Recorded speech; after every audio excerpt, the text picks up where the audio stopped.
Les taux de la fiscalité pour le département de l'Indre ont été votés il y a quelques jours. À combien s'élèvent-ils? Réponse avec Serge Descoux, le président du conseil départemental de l'Indre. RCF en Berry, Hugo Sastre. Serge Descoux, ces taux, ils ont été maintenus, c'est ça? Oui, et ils ont été maintenus pour la 16e année de suite. Nous considérons dans ce département qu'il ne faut pas peser davantage sur le pouvoir d'achat des Indriennes et des Indriens. Donc comme la situation de ce département est assez saine, que nous n'avons pas de dette, je rappelle que nous avons le taux d'impôt foncier bâti le plus faible de la région centre, puisqu'on est à 16,21 pendant que certains sont à 24,40. Eh bien pour la 16e année de suite, on n'augmentera pas les taux. Et je fais remarquer d'ailleurs que pour la première fois, cette décision a été prise à l'unanimité, toute sensibilité politique confondue. Donc ça veut dire que tous les élus du département soutiennent ce choix? Alors les élus, parce que nous partageons à 95% les mêmes idées, c'est de dire aujourd'hui, nous avons les finances pour effectivement faire face à nos obligations, que ce soit sur les investissements, soit sur le social. Et j'ai dit publiquement, si nous avions de grands projets qui pourraient arriver, qui seraient très valorisants, très structurants pour le département, alors je ne suis pas contre que nous puissions actionner évidemment l'impôt, il y a les droits de mutation, il y a aussi effectivement les emprunts. Pour l'instant, tant que nous n'avons pas de projets qui sont vraiment très ciblés, très avancés,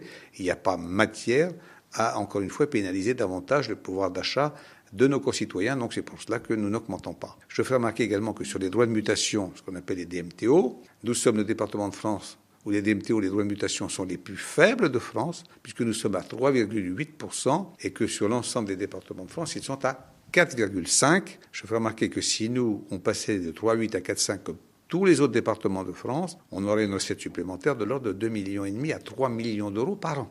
Donc je ne l'actionne pas non plus, parce que ça nous permet encore une fois de ne pas peser sur les droits de mutation que payent les acquéreurs.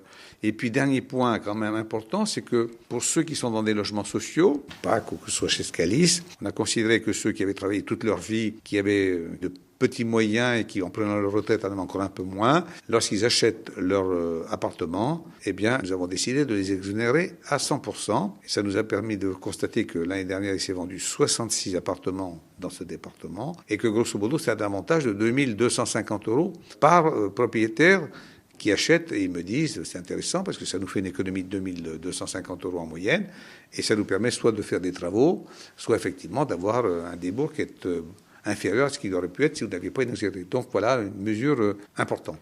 Donc finalement, c'est une manière d'inciter des personnes à s'installer dans le département de l'Indre plutôt qu'à d'autres départements limitrophes de la région. C'est une très belle remarque que vous faites. Ça montre qu'ici, d'abord, la fiscalité est faible, le coût d'immobilier est pas important, que nous investissons quand même, nous modernisons ce département puisque les chiffres sont tombés de 2018. Nous sommes en augmentation à nouveau sur l'investissement par habitant. Dans ce département, vous pouvez venir, l'immobilier est pas cher et les impôts sont stables, puisque depuis 16 ans, le département ne les a pas augmentés. Merci Serge Descoux. On rappelle que vous êtes le président du conseil départemental de l'Indre. Vous nous parliez des taux de la fiscalité départementale votés il y a quelques jours.